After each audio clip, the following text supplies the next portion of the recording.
Becoming a CPA is not as easy as it should be. They even make you send checks by mail. But in today's video, I'm going to break down the entire process so you can go through it as smoothly and easily as possible. So let's get into it. So the first thing you should do is check that you meet the requirements to start the process and then eventually become a CPA. And unfortunately, this depends on what state you live. You're going to have to check your state requirements.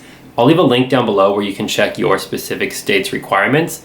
But in general, the requirements to become a CPA are passing all 4 sections of the CPA exam, having 1 to 2 years of work experience, and having 150 college credits. And sometimes you also need to pass an ethics exam as well. But for most people, the biggest issue is the 4 sections of the exam. So that's mainly what you're gonna have to focus on. So first thing is to make sure you're qualified to even sit for those exams. Again, it's different for each state, but in general, it just consists of about 120 college credits and taking certain classes, mostly accounting. If you were an accounting major, you're basically qualified to sit for the exam. But again, I'll leave a link down below, check your state requirements just to be sure. So once you found out that you are qualified to sit for the exam, the first step is to apply to your state board. And every state is different, but you'll likely just need to send in your transcript so they can see what classes you took and a payment. Like I said, you have to send it by mail, which is kind of crazy. I feel like the only other time I ever mailed something was like my letter to Santa. So it was really weird to have to do that, but you do. At least my state still works that way. And it was like $50, so not too bad, but just make sure you get it done. Just go on your state board of accountancy and I'm sure they'll explain the process. But once you send that in, you're gonna have to wait a couple weeks for approval and hopefully it goes quickly, but you never know. Thankfully, my state board, whenever I called or emailed them, they were super responsive. So if you have any questions, like feel free to reach out to them and hopefully they also give you a quick response. But eventually they will email you back or mail you a letter that tells you, yes, you are qualified to sit for the exams, and that's when you can start the next step of the process, getting your NTS. Your NTS is your notice to sit, and it's basically your entry ticket to the exam. You know, it's what allows you to schedule the exam. When you eventually go to schedule your exam, they're going to require that you have your NTS. When you show up to the exam, they're going to require you to give them your NTS as well. It's your ticket to entry, so definitely make sure you have that. But like I said, you will be able to do this after your state board has approved your application. You'll then have another application for your NTS. And when you're at this stage, you're gonna have to select which exams you want the NTS for. And you're gonna have to pay a specific fee for that NTS.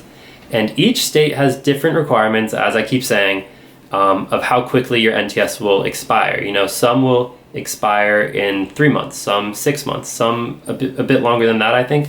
But in general, it's about 3 to 6 months your NTS will be eligible for.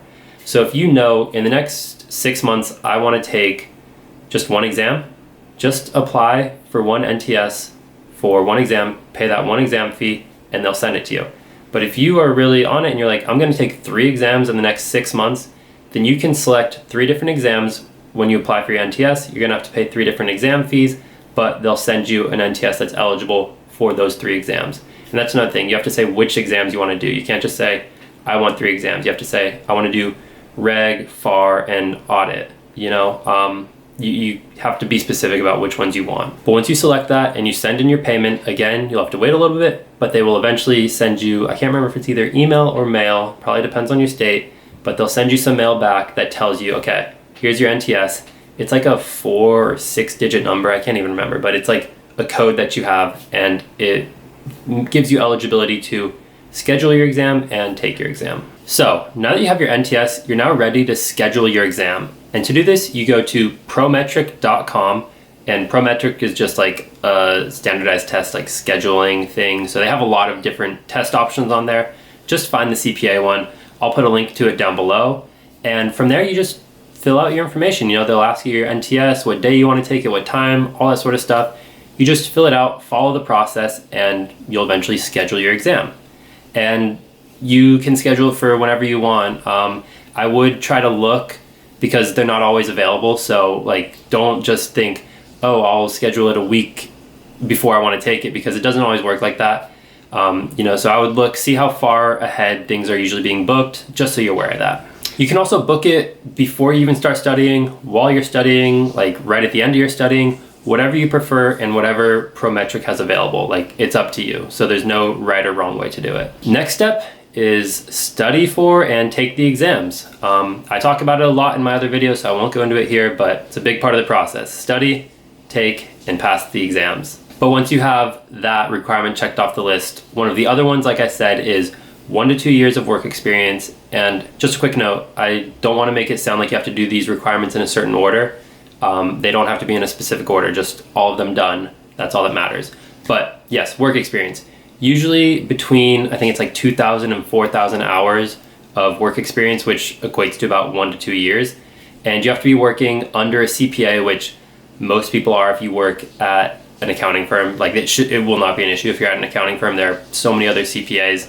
If you're at a regular, like a business, a private company, you just have to make sure that someone above you is like a CPA, and you can kind of get them to eventually sign off and say, hey, yeah, they did relevant work experience that's relevant to accounting and, you know, the CPA credential. But like I said, at a firm, it's not going to be a problem at all. You'll just have to go to your state board's website and find the relevant work experience form. Probably have to print it out, fill out some information about what sort of work you did, and then have, you know, your supervising CPA sign it off, and, you know, you'll send it in when you eventually send in your application for license. Next up is the ethics exam. This one is not required in every single state, so check your state. Maybe you don't have to do it, which would be nice, because the ethics exam, you don't have to like study for it. It's not like another CPA exam like that. It's open book. You can take it from home. So it's pretty chill, but you have to get like a 90%, at least in my state you did. And like the questions are like kind of nitpicky, and even though it's open book, like it's still tough. So it's not like a piece of cake, unfortunately. You don't have to study, like I said, but don't expect to just like knock it out, no problem. You definitely have to like pay attention to the questions being asked, do some research in the textbook. And I think if you fail it like 6 times, you can take it as many times as you want, but like every 6 times you have to like pay for it again or something like that. So just give it your best shot, but hopefully you don't have to take it. Another requirement is 150 college credits. So most states, I think it's 120 to sit for the exam, but to actually become a CPA, you need 150, which is a little bit annoying, and actually something that the accounting industry is thinking about changing, because it's deterring so many people from becoming CPAs, because it's just another year of school that you have to do. And a lot of time the classes have no requirement to actually be about accounting.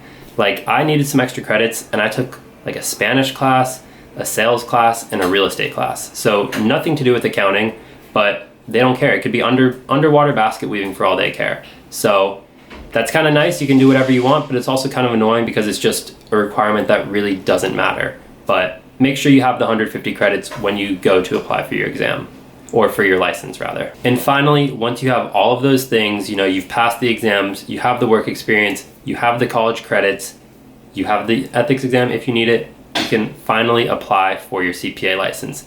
And this, again, just go to your state board of accountancy, find whatever application or form you have to fill out. I can't remember if I had to print it out or do it online, but regardless, you'll find that information on your state board's website, and just give them whatever they require. The work experience form, you probably need, I don't know what the official word is, but basically you need to send them your official scores of your CPA license.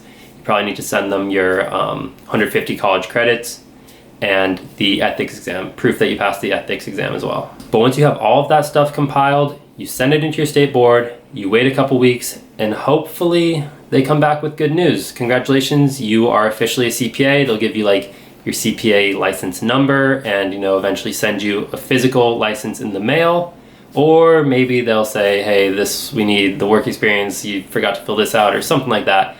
But most likely they'll say, congratulations, you're a CPA, and there you go, you've done it. Like, the process is over. So yes, I hope that helped. I know it's kind of a confusing process, but I hope I was able to provide some clarity, and you'll learn as you go. Like I said, all this information is on the state boards, but I think having it all in one video, the entire process outlined, is hopefully really helpful for you guys. But if you enjoyed the video, please like. If you want to see more, subscribe, and, you know, I'll be releasing more videos in the coming weeks, but until then, I will see you next time.